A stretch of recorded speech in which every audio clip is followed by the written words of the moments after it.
एकदन्तस्य कपिलोकटिकर्णकः लम्बोदरस्य विकटो विघ्ननाशो विनायकः धूम्रकेतुर्गणाध्यक्षो भालचन्द्रः गजाननः द्वैतस्थानीयपठयते स्मृदपि विद्यारम्भे विवाहे च प्रवेशे विघ्नतस्य न जायते शब्दाभ्याय नमः आवामस्थाप्यहं पूजयामि प्रसन्नो भव बन्धो भव।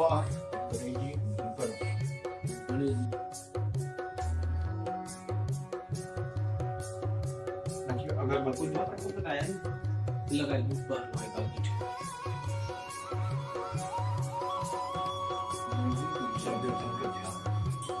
हरि ओम शशिनः इंद्रो वृद्धश्रवाः शशिनः भूखा विश्ववेदाः शशिनः नासा शरयो अरिष्टनेमि शशिनः बृहस्पतिर्दधातु पयः पृथिव्यां पयौषधेषु पयो यदिभ्यन्तरीक्ष पयोधापयाश्वतिः प्रदिश सन्तु मायं विष्णुरराटामसि विष्णु सनत्रेयासो विष्णुः सोर्वेषु विष्णुः दोर्वेषु विष्महेमश्विष्मेताम् ॐ अग्निर्देवता वातु देवता सूर्यो देवता चन्द्रमा देवता वसो देवता रुद्र आदित्यः देवता मरुतो देवां बृहस्पतिरिन्द्रो देवता वरुणो देवता।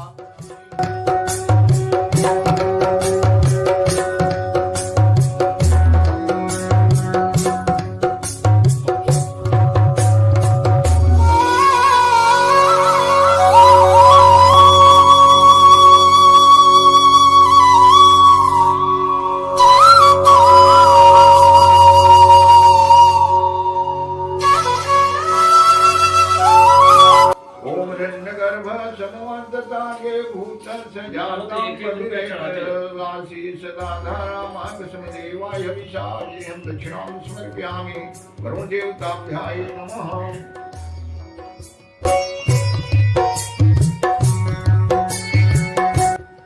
ओम ऋणमृणाहारिणीं सुवर्णरजस्रां चन्द्राहिण्मयी लक्ष्मी जातवेदो मावह कामा जातवेदो लक्ष्मी मनपगामिनीं यस्यां देवगामस्य पुरुषान्हं सुरवार्था मध्यहस्नाद प्रमोदिनी श्री देवी श्रीमां देवी योगां कासुइतं ऋणप्रकाशां मल्लाजलन्तीं त्रिक्तात्रिक्रंकिं पदिष्टां पदव्रणातामहे पयासिं चन्द्राप्रभासां यस्या ज्वलन्तीं श्रीलोके देवजुष्टां दानं तां पादनीयं शरणं प्रपद्ये लक्ष्मीनतां तां प्रियम् आदित्यव्रणे तपसो अधिजातो वनस्पतिस्तं वृक्षोद्बिल्वः तस्य फलान्तरसानुदन्द्राय ब्रह्माय लक्ष्मी मुपेतु मां देवशककीर्तिशमृण्णांसः पादुर्भूतोऽस्मिदाशे स्मितातो सुल्पासां लां ज्येष्ठलक्ष्मी नाशाम्यहम् अभूषमृद्धं च सर्वान्मे गृहात् गन्धद्वारा दुरादर्शां नित्पुष्टां ग्रीष्मीं सरीसर्वभूतानां कामहे पयाश्रम् चन्द्राप्रभासां यस्या ज्वलन्तीं श्रीलोके देवजुष्टां धारं तां पादनीयं शरणं प्रपद्ये अलक्ष्मीतां ताम्रणीम् आदित्यव्रणे तत्सु वज्रातो वनस्पति तं वृक्षोद्बिल्वः तस्य फलान्तरसानुदन्द्राय ब्रह्माय लक्ष्मी मां देवशककीर्तिशमृण्णांसः पादुर्भूतोऽस्मिदाशे कृतमे धातु श्रीपाशां लां ज्येष्ठलक्ष्मी आसाम् अभूषमृद्धं सर्वान् मे गृहातः।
लक्ष्मीकान्तं कमलनयनं योगिर्ध्यानं गम्यं वन्दे विष्णु भवभयहरणं सर्वलोकैकनायकं। हे कृष्णा कमलापते यदुपते श्रीपते सीतापते वैकुण्ठाधिपते चराचरपते लक्ष्मीपते पाहि माम्। आदौरां तपोवनादिगमनं हत्वा मृगकाञ्चनं वैदेहीहरणं जटायुमरणं सुग्रीवसंभाषणं बाली निग्रहणं समुद्रतरणं लङ्कापुरीदाहनं पश्यारामण कुम्भकर्णं हननं एतदि रामायणं। कृष्णाय वासुदेवाय हरे परमात्मने प्रणतः क्लेशनाशाय गोविन्दाय नमो नमः। मंगलम भगवान विष्णु मंगलम गरुड़ध्वज मंगलम पुंडरीकाक्ष मंगलाय तनोहरि। भगवान के लिए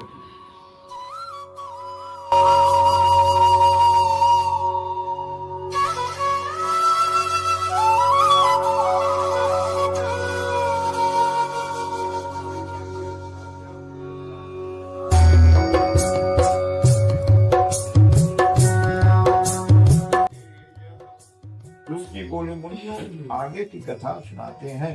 सभी उत्तम मुनि श्रवण करें।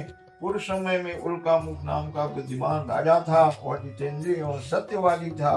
वह नित्य मंदिरों में जाया करता था और दान दक्षिणा द्वारा ब्राह्मणों को संतुष्ट रखता था। उसकी कमल जैसी मुख वाली सती रानी थी। ये राजा रानी भद्रशिला नदी के तट पर सत्यनारायण का व्रत कर रहे थे। ऐसे समय में साधु नामक एक वैश्य धनधाम से भरी नावड़ी वहां पहुंचा।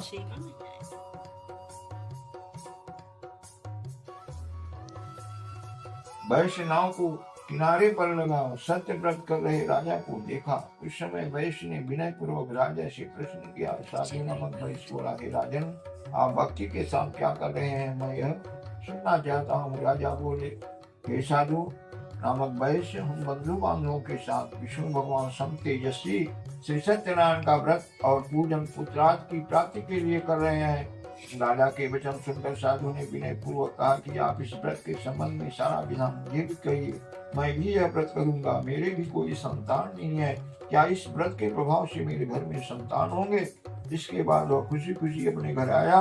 घर आकर उसने अपनी पत्नी से सब कुछ कहा। साधु बोला, यदि हमारे घर संतान होगी तो हम भी सत्यनारायण का व्रत करेंगे। पतिव्रता स्त्री लीलावती सतीपति सहित आनंदित हुई। सत्यनारायण के प्रसाद से संसार वासियों की तरह गर्भवती हुई। 10वें महीना में लीलावती ने कन्या का जन्म दिया। वह कन्या चंद्रमा की कला की तरह दिन दिन बढ़ने लगी।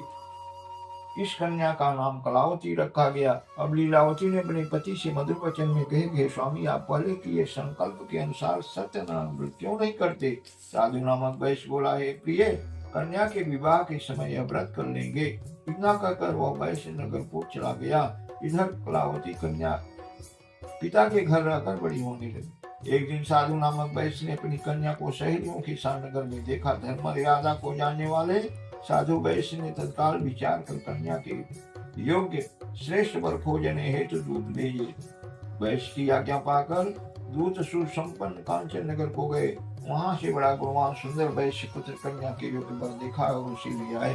वैश्य पुत्र को देख साधु वैश्य अपने परिचित बंधु बांधवों सहित संतुष्ट हुआ और अपनी कन्या का विधि पूर्वक विवाह उसी के साथ कर दिया। लेकिन दुर्भाग्यवश उस समय वह साधु नामक वैश्य सत्यनारायण व्रत को भूल गया। परिणाम स्वरूप श्री सत्यनारायण भगवान रुष्ट हो गए। कुछ समय बीता। अपने काम में होशियार धनिक वैश्य अपने जामात को साथ लेकर व्यापार करने के लिए चल पड़ा। वह समुद्र के पास सुंदर रतनसार नगर में गया। वहां जाकर वह धनवान वैश्य अपने जामात के साथ व्यापार करने लगा। इस सुंदर नगर का राजा चंद्रकेतु था। उस समय सत्यनारायण प्रभु ने प्रतिज्ञा से भ्रष्ट होने वाले वैश्य को कठिन श्राप दिया। ये वैश्य तुम बहुत कष्ट को प्राप्त करेगा। एक दिन राजा की संपत्ति चुरा कर चोर वहां आए जहां वैश्य और उसका दामाद ठहरे थे। राजा के दूतों को अपना पीछा करते देख चोर डरकर धन वही छोड़ करके अदृश्य हो गए, भाग गए। और पीछे दौड़ते राजा के दूतों ने राजा की संपत्ति को वहां देखा और दोनों वैश्यों को बंदी बनाकर राजा के पास ले आए और हर्षित होकर दूत बोले कि हे राजन, वे 2 चोर लाए हैं, आप उनके लिए आज्ञा दे। राजा की आज्ञा से शीघ्र ही उन्हें बंदी बनाकर बिना विचार किए जेल में डाल दिया। श्री सत्यनारायण की माया से वैश्यों की बात किसी ने नहीं सुनी। राजा चंद्रकेतु ने वैश्यों का सारा धन छीन लिया और श्रापवश वैश्य की पत्नी भी बहुत दुखी हो गई। घर की संपत्ति चोर ले गए। वैश्य की इस शरीर से मन में चिंता लिए हुए दुखी अन्न पाने के लिए घर घर भटकने लगी। इस प्रकार कलावती कन्या भी एक दिन भूखी प्यासी बेटी कलावती एक ब्राह्मण के घर गई, जहाँ उसने सत्यनारायण का व्रत पूजन होते देखा। उसने वहां बैठकर कथा सुनी। प्रसाद लेकर रात्रि को अपने घर लौटी। घर जाने पर कलावती ने उसकी माता से प्रेम पूर्वक कहा कि बेटी, रात में कहाँ रही, तेरे मन में क्या है? कलावती ने तत्काल माँ से कहा कि माता, ब्राह्मण के घर पर मनोकामना पूर्ण करने वाला व्रत होते मैं देखा, मैं वहीं पर थी। कन्या के वचन सुनकर वैश्य की पत्नी तत्काल सत्यनारायण का व्रत करने को तैयार हो गई। साध्वी लीलावती ने अपने बंधु बांधवों के साथ व्रत किया और मांगा कि मेरे पति और दामाद घर लौट आए। लीलावती ने प्रार्थना की कि सत्यनारायण प्रभु उसके पति और दामाद के अपराध को क्षमा करें। इस व्रत के प्रभाव से श्री सत्यनारायण भगवान प्रसन्न हो गए और राजा चंद्रकेतु को स्वप्न दिया कि वह सुबह वैश्यों को मुक्त कर दें, छीना हुआ उनका धन लौटा देंगे। यदि ऐसा नहीं किया गया तो वो धन और पुत्रों से राजा के राज्य का नाश कर देंगे।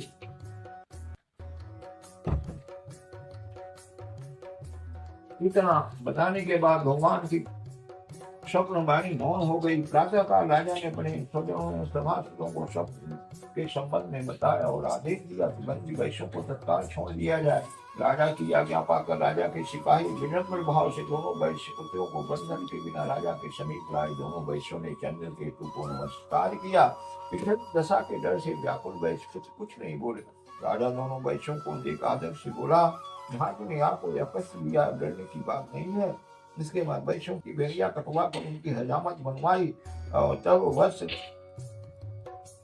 गहने आज से उन्हें पुरस्कृत किया तथा प्रसन्न किया और अपने शब्दों से भी उन्हें संतोष किया। जो धन वैश्यों का छीना था वह दुगना करके राजा ने लौटा दिया और कहा कि हे साधु वैश्य, तुम अब अपने घर जाओ।